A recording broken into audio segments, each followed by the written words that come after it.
Quem está com sua Bíblia, levanta a mão aí. Levanta a sua Bíblia.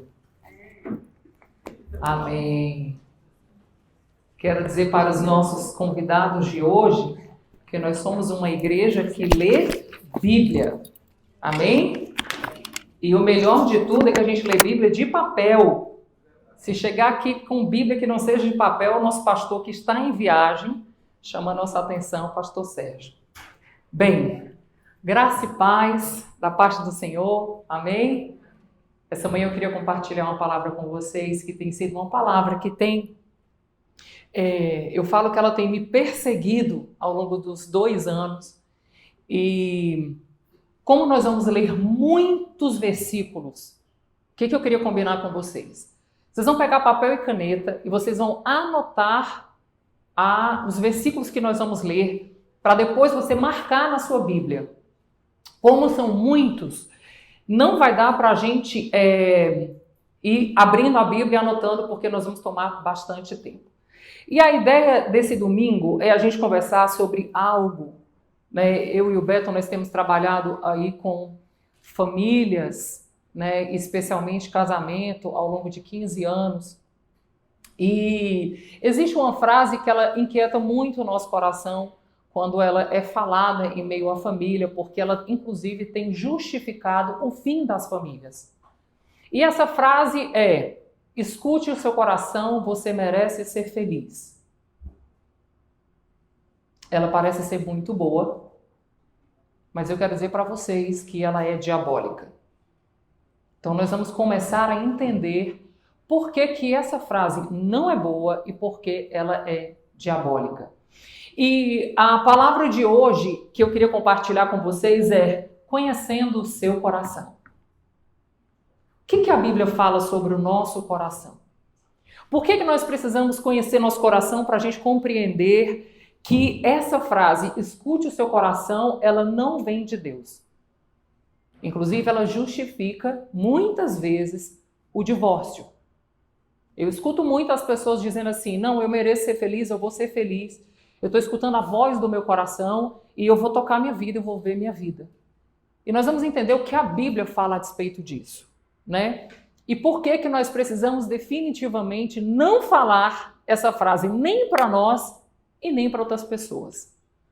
Nós temos vivido um tempo onde 2 situações elas têm, assim, de forma brutal aprisionado as pessoas.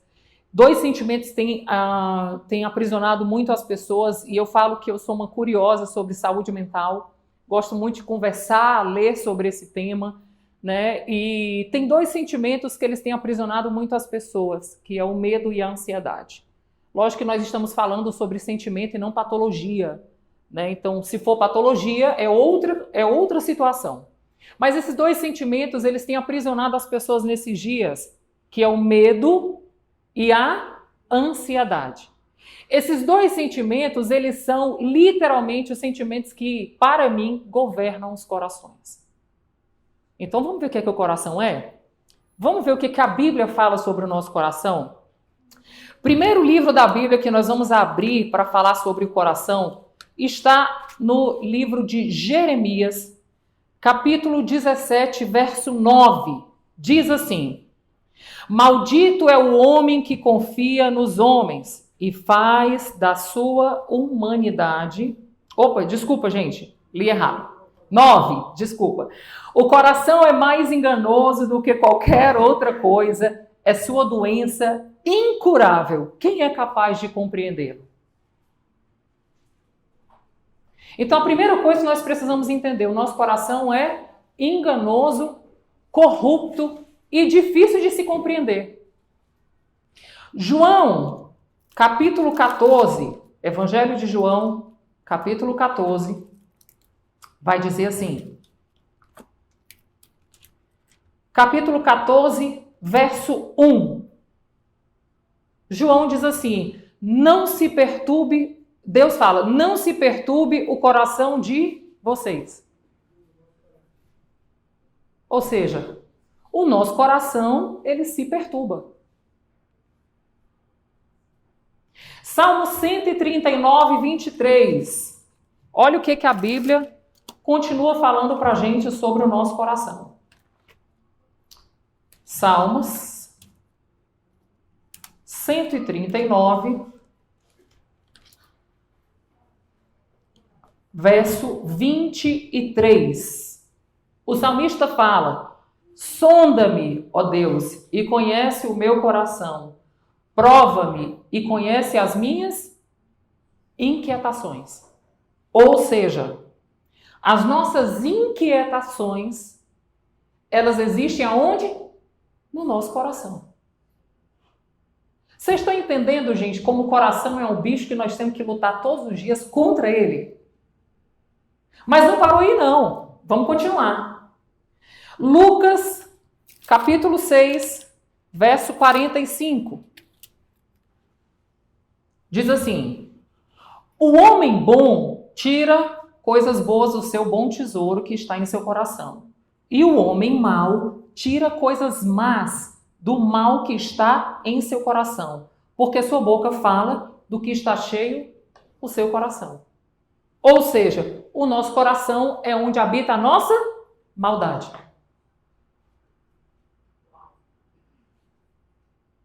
É no nosso coração. Vamos continuar. Vamos continuar porque em nome de Jesus nós seremos essa manhã livres do nosso coração. Amém? Mateus capítulo 13, verso 15. Diz assim: pois o coração desse povo se tornou insensível e de má vontade. Ouviram com seus ouvidos e fecharam seus olhos. Se assim não fosse, poderiam ver com os olhos, ouvir com os ouvidos, entender com o coração e converter-se, e eu os curaria. Gente, é fato. Uma das coisas que mais nos impede de sermos curados é o nosso coração. Nós precisamos de fato, a Bíblia fala que o Senhor esquadria o nosso coração. Você sabe o que é esquadriar um coração?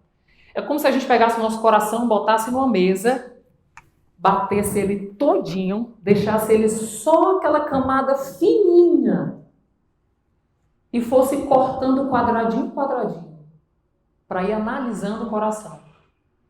Deus, ele é capaz de ir nesse lugar, de sondar o nosso coração do mais profundo.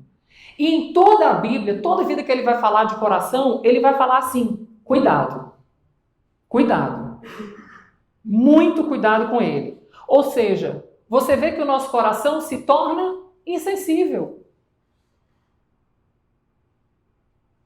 Quantas vezes, gente, a gente está tão atribulado com tantas inquietações, com preocupações. Às vezes a gente entra num lugar onde a glória de Deus está assim e você está insensível. Aí você diz: não, eu vou sentar para orar, para acalmar, para me aquietar meu coração, e daqui a pouco você continua uma pessoa insensível. Porque deixa eu falar uma coisa para vocês, uma certeza que eu tenho na minha vida. A única coisa, compreenda o que eu vou falar, a única coisa capaz de calar a voz de Deus aos nossos ouvidos é quando o nosso coração grita mais alto. Então eu costumo dizer que a única coisa que compete com a voz de Deus é a voz do nosso coração.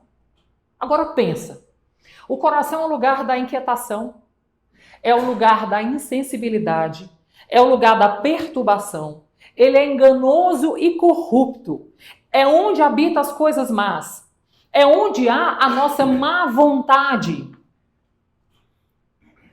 1 João, capítulo 3, de 18 a 20. Diz assim: filhinhos, não amemos de palavra. Olha isso. Não amemos de palavra nem de boca, mas em ação e em verdade. Assim saberemos que somos da verdade. E tranquilizaremos o nosso coração diante dele, quando o nosso coração nos condenar. Tem gente que acha: porque Satanás está me condenando. Não, é seu coração. Quantas vezes, gente, a palavra de Deus diz que quando Cristo morreu na cruz, seria o suficiente para que a culpa fosse aniquilada. Só que o nosso coração tem tanta força que muitas vezes a gente acha que a cruz não é o suficiente. E o nosso coração nos condena. E nos condena ao ponto de nos aprisionar no passado. E Deus fala, sai do passado, vem para cá. Tudo que eu fiz é suficiente para que você seja livre. E você não consegue. Por quê? Porque a voz do teu coração grita mais alto dentro de ti do que a voz do Senhor. E o que é que teu coração faz? Te condena. Porque Deus é maior do que o nosso coração e sabe todas as coisas. O nosso coração, gente, é que aniquila duas coisas extremamente necessárias para a nossa vida, para a gente ter paz e alegria. O nosso coração é capaz de anular a confiança em Deus e nos levar à desobediência. Verso 21 e 22 diz assim, amados, se o nosso coração não nos condenar, temos confiança diante de Deus e recebemos dele tudo o que pedimos, porque obedecemos aos seus mandamentos e fazemos o que lhe agrada. Se nós escutarmos a voz do nosso coração, não seremos capazes de obedecer a Deus e muito menos fazer o que agrada a Ele.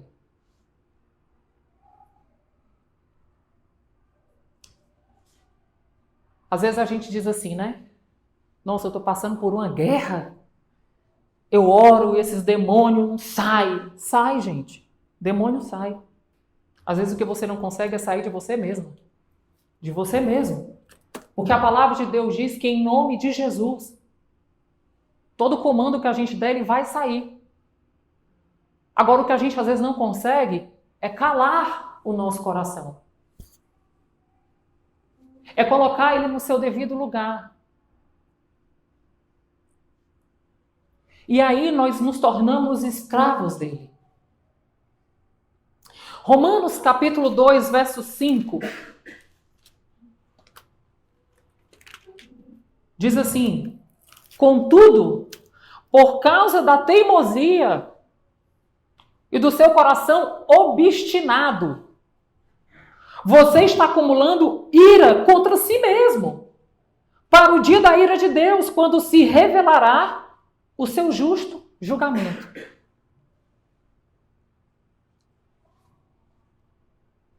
Olha que coisa difícil, gente. Nosso coração é teimoso. Teimoso. Deixa eu falar uma coisa para vocês. Se a gente fizer uma retrospectiva de vida, eu tenho absoluta certeza que eu vou falar para vocês essa manhã. Nas suas mãos você não vai conseguir contabilizar a quantidade de milagre que Deus te deu. E você ainda acorda muitos dias não acreditando e confiando que Ele continua sendo Deus. E que Ele é capaz de continuar fazendo milagres. Por quê? Porque dentro de você há um coração obstinado.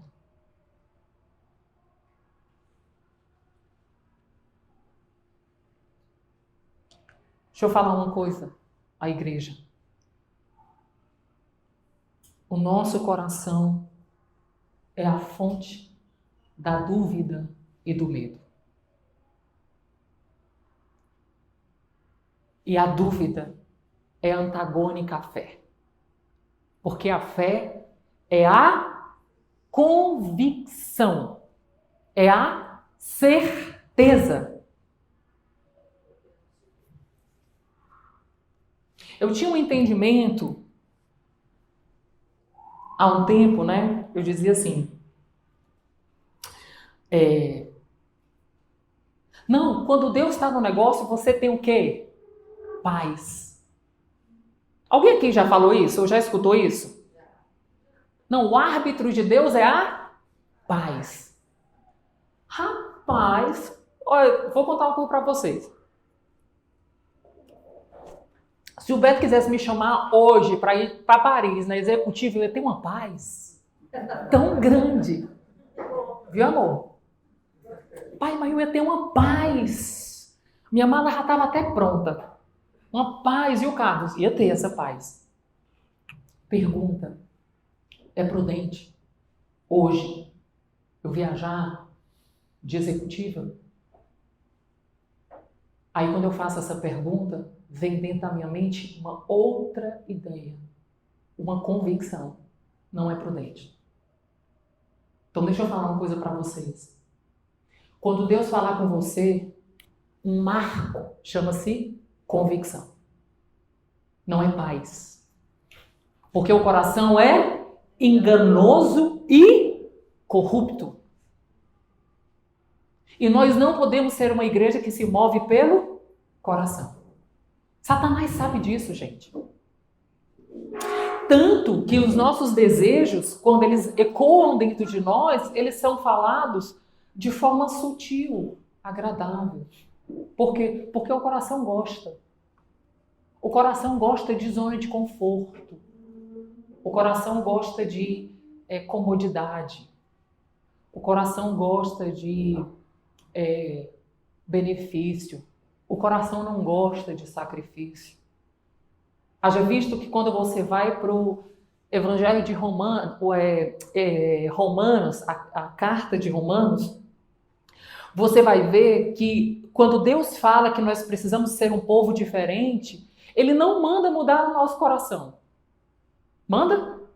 Ele diz o quê? Mude a sua mente. Porque o único lugar que você vai ter convicção é na sua mente. Você não vai ter convicção no seu coração. Então pare de escutar o seu coração. Pare de andar segundo as suas emoções. Olha, eu vou dizer uma coisa para vocês, gente. A coisa mais, desculpa a palavra que eu vou falar, mas literalmente leve ao pé da letra. A coisa mais desgraçada nessa terra é a vida de uma pessoa que anda pelo seu coração. Sabe por quê? Desgraçada. A palavra desgraçada é fora da graça. Quando é que você tem uma vida fora da graça? Quando você escuta o seu coração. A palavra de Deus diz que o pecado, ele nasce aonde? Num coração obstinado. Quantas vezes eu escuto? Rapaz, eu queria, eu quero, eu mereço. Quantas vezes? Agora vamos para a lista de pecado. Quando que você se embriaga? Quando você quer fazer o que seu coração manda. Eu acordei hoje, tô a fim de tomar geral. Você se embriaga. Quando que você adultera? Porque eu quero. Meu coração, tô sentindo, tô a fim. Então, quando você vai para a lista de pecados que a Bíblia denuncia, você vai ver que é a materialização de um desejo de um coração. E quando você se move pelo seu coração, o que é que você vive? Na desgraça. Você vive fora da presença, você vive fora da graça. E aí, gente, uma das coisas que eu mais tenho experimentado, é que não existe, gente, em nós a possibilidade de haver mudança, de haver transformação, de haver renovação da mente, se nós não temos uma lavagem cerebral.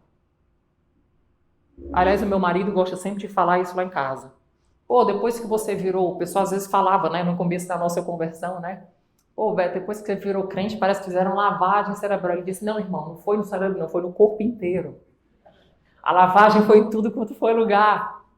Por quê? Porque só assim seremos capazes de experimentar a boa, perfeita e agradável vontade de Deus. Se a gente decide se mover por emoções, quem não quer viver a boa, perfeita e agradável vontade de Deus? Eu quero. Mas antes, alguns steps que a gente precisa fazer e viver. A primeira é, não se amoldem ao padrão desse mundo. Como é que você se amolda ao padrão do mundo? Anda igual a todo mundo. Como meu marido diz, vai com a manada. Só que a manada está correndo para o matadouro, para a morte. Então, não tomem a forma desse mundo. Antes, renove a sua mente.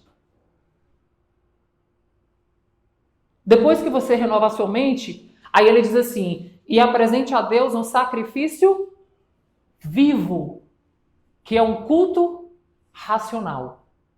O que é um sacrifício vivo, gente? Eu tenho uma ideia, para mim, para a minha vida, eu queria compartilhar com vocês, perfeita. O sacrifício vivo para mim é coração. Você vai ser sacrificado em vida. Esse sacrifício vivo. Eu sacrifico o eu. Eu sacrifico o meu ego. Eu sacrifico o meu coração. Eu sacrifico as minhas vontades. Eu sacrifico aquilo que pode me levar a pecar. E em seguida ele diz que é um culto racional. Rapaz, eu fico pensando, por que será que Deus traz pra gente essa ideia de que não é algo emocional, mas é algo racional? Porque sim, gente, a única coisa capaz de acalmar as nossas emoções e calar elas é você tendo a mente transformada e tomando uma decisão racional. A Bíblia não é um livro onde você vai seguir pelas suas emoções, mas você vai seguir pela sua racionalidade. É uma decisão. Obedecer não é sentir obedecer. Obedecer é posicionar-se em obediência. Comportar-se em obediência. Aí sim, você será alguém apto a viver tudo que Deus tem para mim e para você. E aí vem sempre aquela ideia, poxa, então agora eu não posso fazer nada?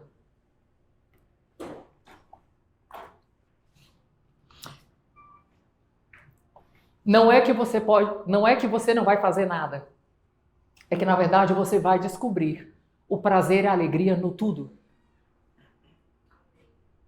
E andar em alegria e em paz no tudo é que vai ser capaz de te levar à liberdade. Só em Jesus você é livre.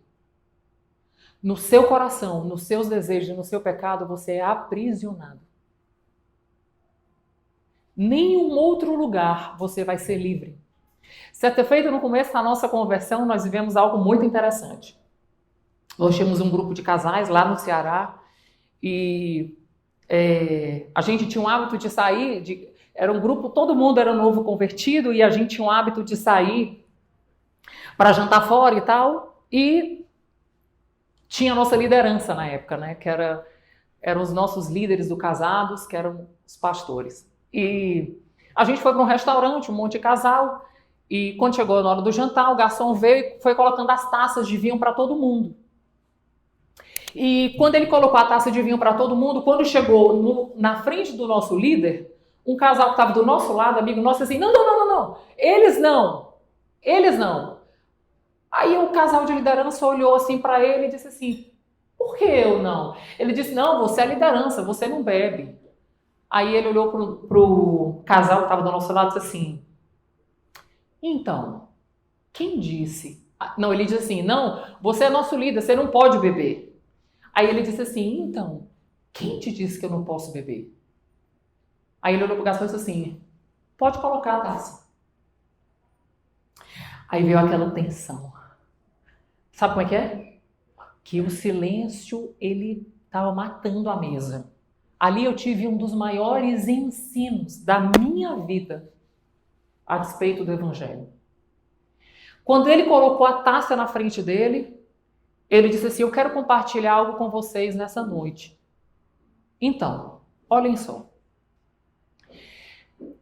Hoje, depois de caminhar com Jesus, me relacionar com Ele e ter o conhecimento das Escrituras, eu quero dizer para vocês que dessa mesa eu sou o mais livre. Eu posso beber, como eu também posso não beber. Agora eu quero fazer uma pergunta para vocês. Quem aqui é livre para não beber e curtir essa noite com alegria? Levanta a mão. Eu sou livre. Eu posso escolher beber ou não beber. Ambos não mudarão o meu estado de alegria de estar aqui nesse lugar. Agora, quem de vocês consegue estar nessa mesa, se alegrar sem precisar de bebida? Tam. Ali eu entendi que ele de fato era livre. Nós não éramos. Porque para a gente ter alegria, prazer e sensação de bem-estar, nós estávamos aprisionados à bebida. E ali ele nos ensinou. Foi para isso que Cristo nos convidou. Para sermos livres. Não sermos aprisionados a coisas, negócios ou nada que a terra possa nos oferecer que nos dá falsa sensação de prazer. O que o mundo chama de felicidade. Essa palavra nem tem na eternidade. Lá na eternidade tem alegria, porque a alegria é um estado pleno. Aqui na Terra tem felicidade, estado de dopamina, estado de euforia. A gente não vai precisar disso, porque na eternidade o nosso corpo vai estar em glória com o Senhor. Por isso que Deus fala que no fruto do Espírito há amor, paz, alegria. É uma forma de viver. Eu não dependo de coisas, pessoas para ter uma emoção feliz. Não, eu sou alegre. Porque eu tenho Jesus. E não importa a circunstância que possa ocorrer ao meu redor, a minha alegria permanece. Eu não dependo de uma festa, eu não dependo de uma amizade, eu não dependo de recursos, eu não dependo de dinheiro para ser alegre. O que é que eu preciso? Jesus. Agora a gente já entendeu que o coração é tudo isso, né, gente? Fazendo uma retrospectiva. Coração enganoso e corrupto, coração se perturba, coração é onde estão as nossas inquietações, nosso coração é onde habita as coisas más, nos torna insensíveis, nos faz ter má vontade, o nosso coração é falso e nos condena, o nosso coração não confia em Deus e desobedece, o nosso coração é onde se acumula ira, é onde nos torna teimoso, o nosso coração é a nossa fonte de dúvida e medo. Nunca mais, em nome de Jesus, você vai dizer, escuta o teu coração, segue ele, vai ser feliz. Aí você vai olhar para você mesma ou para a pessoa que está do seu lado que fala isso e você vai dizer para ela o quê? Para trás de mim, Satanás. Com amor. Você pode falar com amor. Para trás de mim, Satanás, porque eu não vou viver segundo o meu coração. Agora, beleza, Nath, tu falou da parte ruim, vamos para a parte boa? Amém? Então, o que nós vamos fazer todos os dias para que o nosso coração seja silenciado e nós não andemos mais em desgraça? Vamos lá? Essa é a parte mais importante para você anotar, amém? Vamos ler aí no Salmo 73, Salmo 73, verso 26, que diz assim: o meu corpo e o meu coração poderão fraquejar, mas Deus é a força do meu coração e a minha herança para sempre. Comece a olhar para o Senhor como a sua fonte de confiança. Salmos 37, vamos lá? Salmos 37.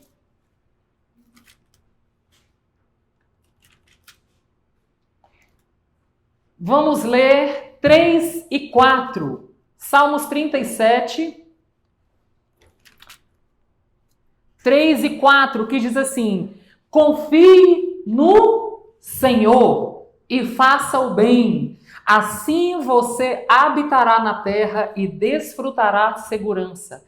Deleite-se no Senhor e Ele atenderá aos desejos do seu coração. Aí você diz assim, nossa, mas peraí, Deus vai atender o desejo do meu coração, sendo que meu coração é enganoso e corrupto? Não, não. Primeiro ele diz o quê? Deleite-se. Ou seja, seja cheio. Porque se o teu coração está cheio de Deus, o que você vai pedir para Ele?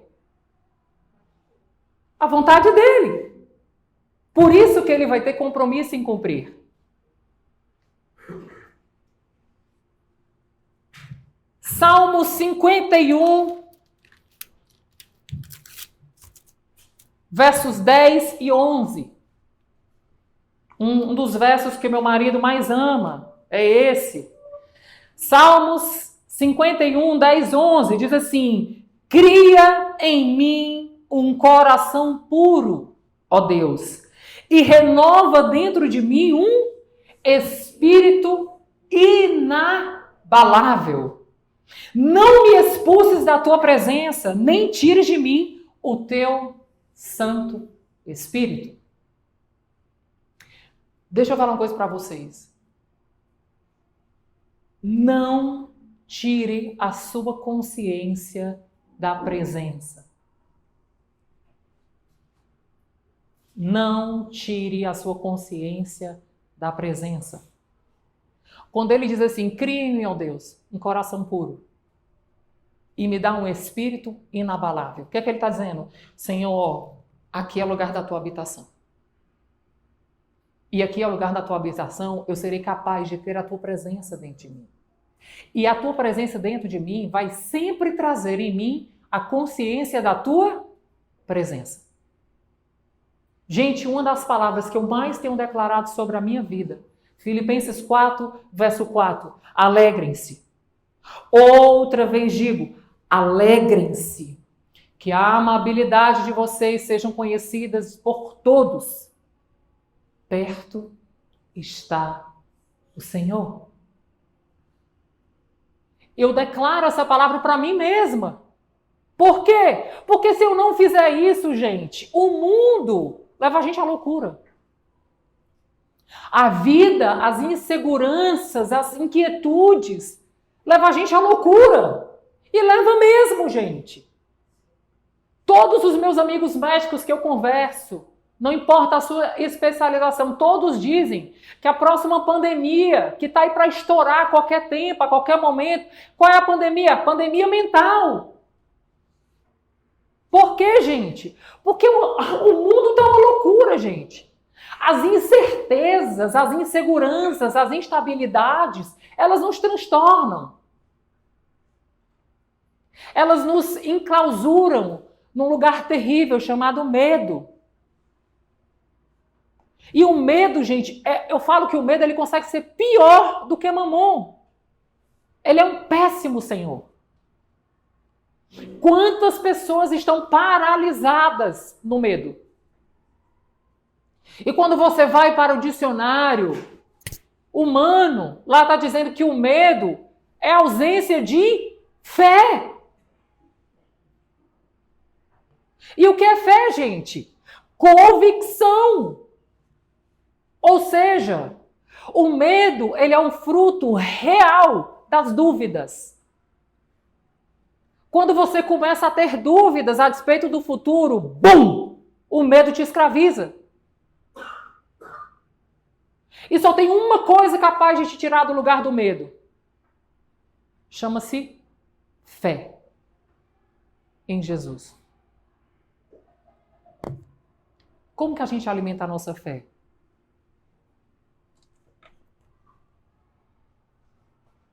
Eu vou dizer uma coisa para vocês, gente, não me levem a mal, por favor, coloquem amor nas minhas palavras. Se você acha que o fato de você conversar com Deus é suficiente para a sua fé ser fortalecida, bum! Você caiu em mais uma cilada de Satanás. Porque Deus não tem compromisso com o que você pede, Deus tem compromisso com a palavra. Agora, se você ora a palavra, o jogo é outro. Então não adianta, gente, não adianta. Se você acha que o fato de você chegar em casa, botar um louvor, chorar, você acha que você vai sair fortalecido? Não vai! O que te fortalece é a palavra. Conhecereis a verdade. E a verdade vai te Libertar de quê, gente? Libertar do medo. Libertar da ansiedade. Libertar das inquietações. Te libertar das corrupções. Te libertar do dia mal. Vai ter dia mal? Vai, a Bíblia diz. No mundo tereis. Mas, por quê? Cara, por que eu tenho que guerrear a guerra, sendo que eu posso me agarrar com quem já venceu? Por que eu preciso bater tanto a cabeça, sofrer tanto, chorar tanto? E Jesus está dizendo, bora, minha filha, vai lá, continue. Quando você não tiver mais força, eu sei que você vai olhar para o alto. Meu amado marido diz uma coisa e é uma grande verdade. Quem acha que está no fundo do poço é outro ignorante. Porque poço não tem fundo. Você pode cavar mais 1 metro e afundar um pouquinho mais. Mas a grande vantagem de estar no poço é que o único lugar que você vai poder achar luz é olhando para o alto. Por isso que a palavra de Deus diz que é na nossa fraqueza que Ele nos aperfeiçoa. É na nossa fraqueza que Ele nos faz forte. Só que na minha casa nós temos uma máxima. Sabe qual é a máxima? Rapaz, nós somos inteligentes. Então, como alguém inteligente, se a gente entra numa condição de fundo do poço, quanto mais rápido a gente aprende, mais rápido a gente sai. Então, a gente, quando tem problema, mas é muito raro na minha casa, viu, gente? Mas de vocês também, né? Tem probleminha assim, umas crisinhas? Ou é só lá em casa? Só lá em casa, né? Ah, então tá bom. Então, quando vem essas situações, eu e o Beto, a gente olha para o outro assim, vambora aprender, vambora pra gente sair. Não vamos demorar aqui, não. Cada tempo que a gente demora no fundo do poço, ele afunda mais a gente. Vambora, olha para o alto. Vamos buscar as coisas eternas. Vamos dizer para o Senhor, Senhor, nós estamos prontos. Ensina, nós queremos aprender. E preciso confessar para vocês que tive que aprender muito com meu marido a viver isso. Porque na realidade, dentro de uma estrutura que eu lutei durante muitos anos, de orgulho, eu me achava muito dona da razão. E eu via que isso me fez quebrar muitas vezes a minha cara. Vamos continuar? Ezequiel, capítulo 36, verso 26. Diz assim: darei a vocês um coração novo e porei um espírito novo em vocês. Tirarei de vocês o coração de pedra e lhe darei um coração de carne. Porei o meu espírito em vocês e os levarei a agirem segundo os meus decretos e a obedecerem fielmente as minhas leis. Você jamais será capaz de anular a voz do seu coração se você todos os dias não acordar e convidar o Espírito Santo para te ajudar. Antes de Jesus subir, ele fala, convém que eu vá. Porque eu vou liberar sobre a terra o meu Espírito. Porque se vocês não tiverem o meu Espírito, vocês não serão capazes de obedecer a palavra. É fato, gente. A nossa natureza não vai obedecer. A nossa natureza vai fugir, inclusive do conhecimento. A gente tem tempo para passar o dia inteiro no Instagram, mas a gente não tem tempo para ler 3 versículos da Bíblia. Essa é a nossa natureza. Jeremias 29. Jeremias 29, 11 e 13. Diz assim: porque sou eu que conheço os planos que tenho para vocês, diz o Senhor, planos de fazê-los prosperar e não lhes causar danos, planos de lhe dar-lhes esperança e um futuro. Então vocês clamarão a mim, virão orar a mim e eu os ouvirei. Vocês me procurarão e me acharão quando me procurarem de todo o coração. E eu me deixarei ser encontrado por vocês, declara o Senhor. E os trarei de volta do cativeiro e os reunirei de todas as nações, de todos os lugares para onde eu os dispersei. E os trarei de volta para o lugar de onde deportei, diz o Senhor.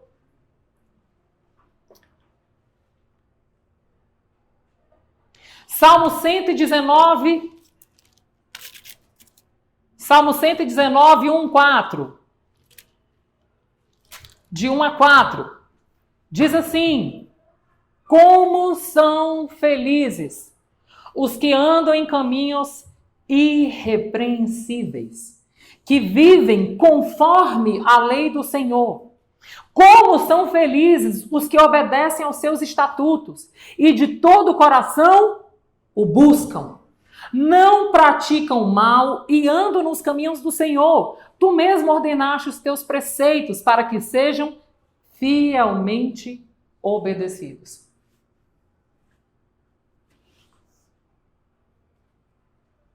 Escuta, fazer a vontade de Deus é a nossa melhor escolha diária.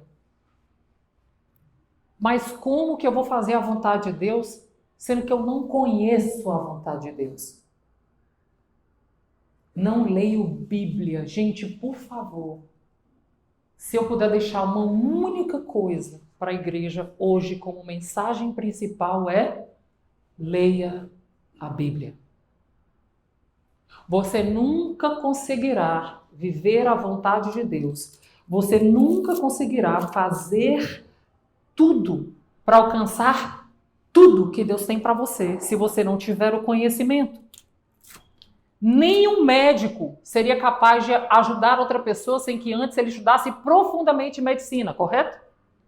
Ou ele simplesmente precisaria comprar um jaleco, colocar aquele estetoscópio pendurado no pescoço e se achar médico, porque ele quer ser médico. Não.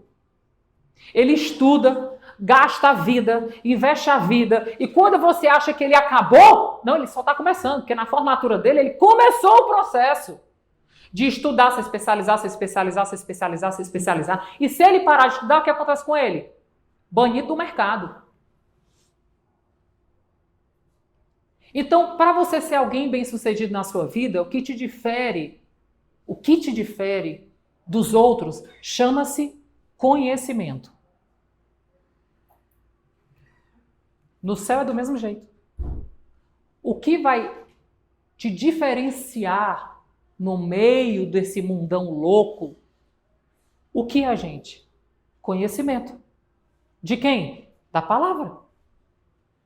Então você precisa, e eu vou dizer uma coisa para vocês, gente.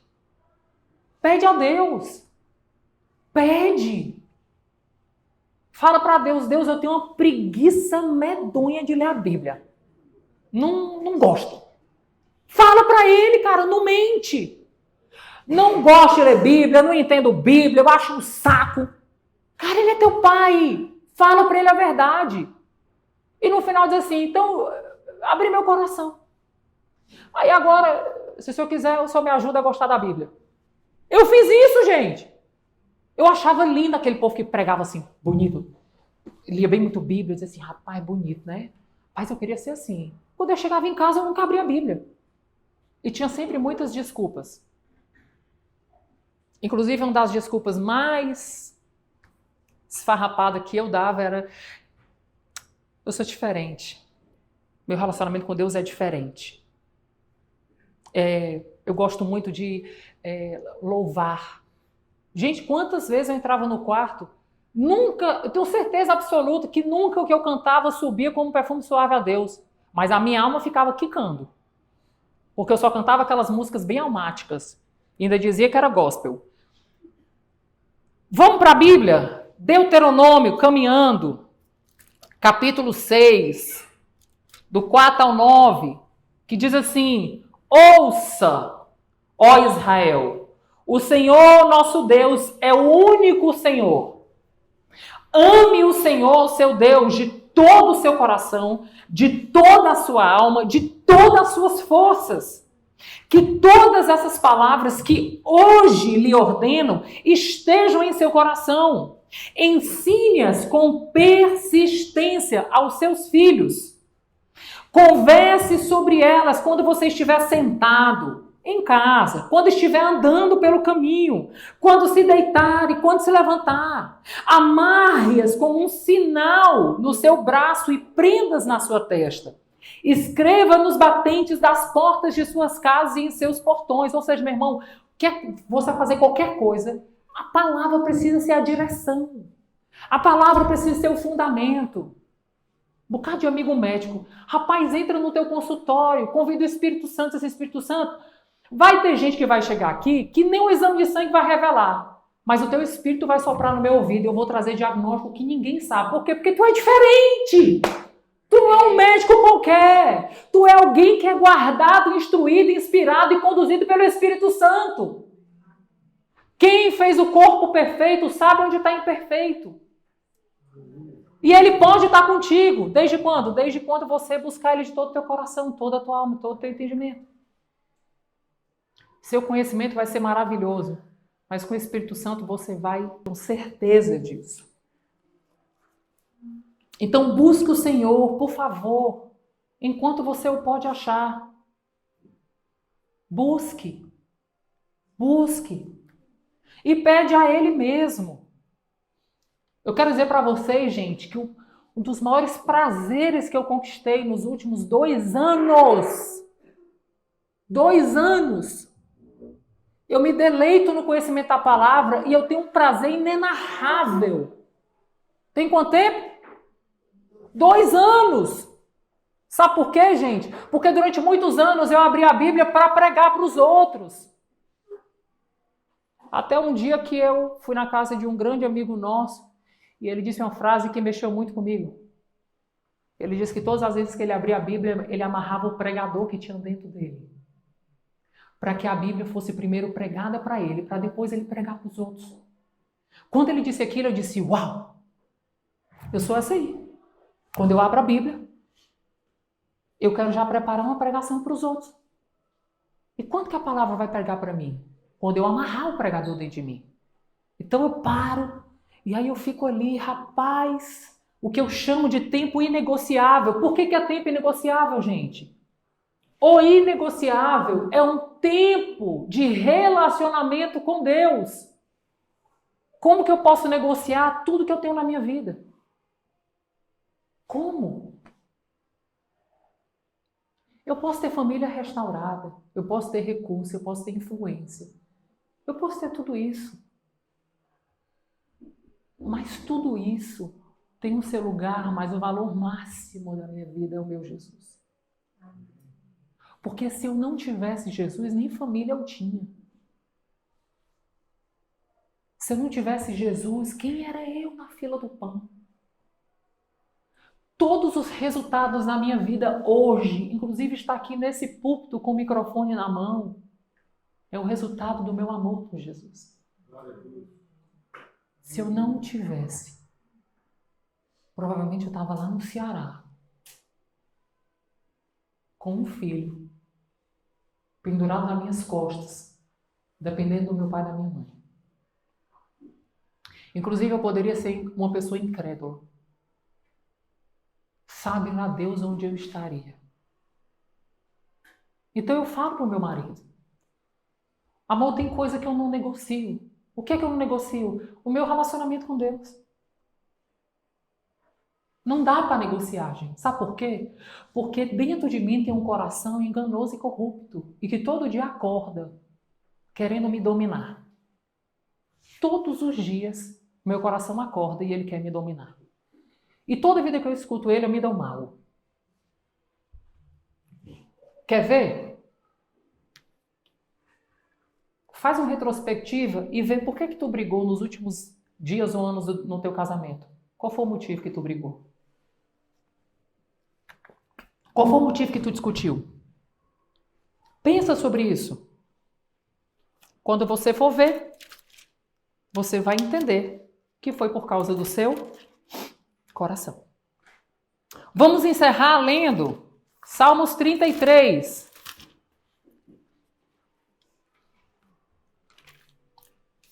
Salmos 33. Nós vamos encerrar lendo do 11 ao 22, que diz assim: Mas os planos do Senhor permanecem para sempre, os propósitos do seu coração por todas as gerações. Como é feliz a nação que tem o Senhor como Deus, o povo que ele escolheu para lhe pertencer. Dos céus olha o Senhor e vê toda a humanidade. Do seu trono ele observa todos os habitantes da terra.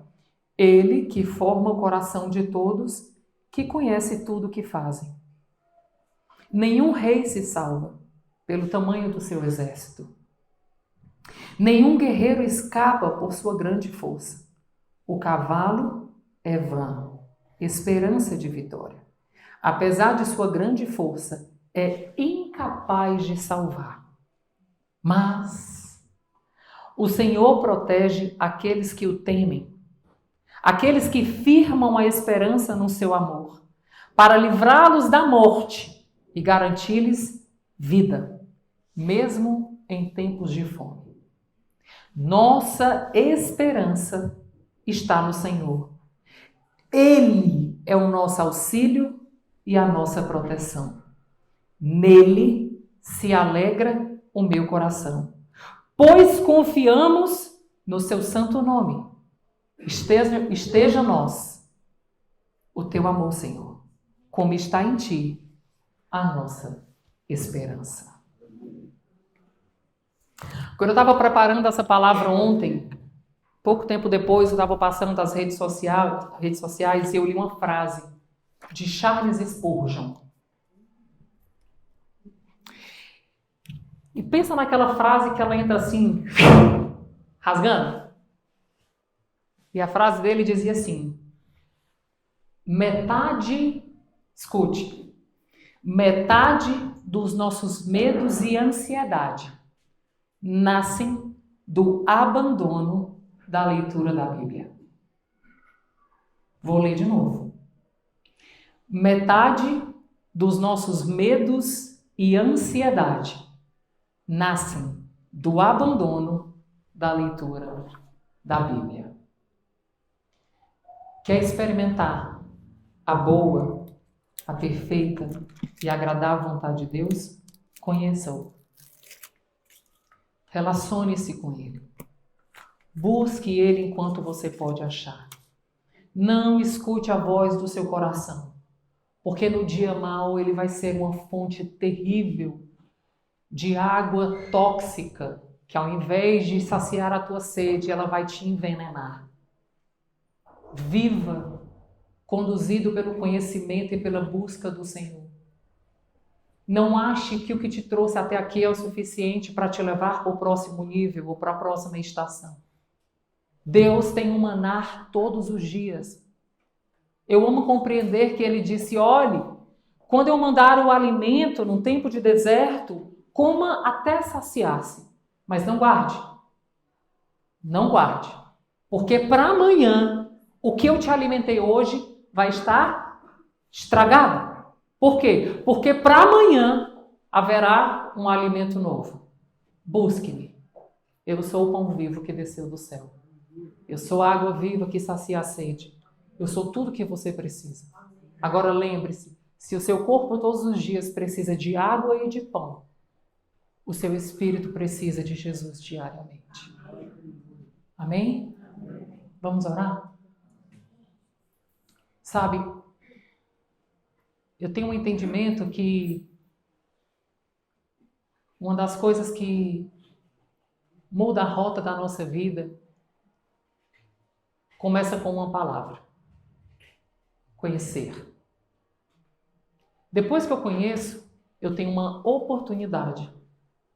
Sabe qual é? Me arrepender. E depois do arrependimento, eu começo uma jornada de conversão. Quando a palavra de Deus vem para nós, ela não nos vem para condenar. Ela vem para nos fazer arrepender. Então pensa com você aí, quantas coisas você fez guiada pelo seu coração que te custou tantas coisas? Inclusive até a nossa família, né? Eu escuto muito isso, gente. Os meus atendimentos nas redes sociais. Nós, quando separamos, nós, quando divorciamos, o Beto diz para mim: eu quero ser feliz, eu quero curtir a vida. Foi o que eu disse para ele? Vá. Pode curtir a vida. pode tentar ser feliz. Sabe o que ele achou? Pedra, vazio, dor, engano, solidão. Era o que ele tinha. Haja visto que quando ele foi para o mundo e experimentou tudo que o mundo podia oferecer, ele fez como um filho pródigo. Ele voltou para a casa do pai. Ele não voltou para Natalina, não, ele voltou para o pai. E por acaso, lá no pai, ele me achou. Às vezes a gente quer que milagres aconteçam na nossa casa. Às vezes a gente quer que coisas extraordinárias aconteçam. Só tem um lugar que essas coisas podem acontecer. Na casa do Pai, nele. Então, que tal parar de brigar? Que tal parar de tentar convencer o outro que você está certo? Vai para o Pai. Busca Ele de todo o coração, toda a tua alma e todo o teu entendimento. Quando você estiver lá, todas as coisas vão cooperar para o seu bem.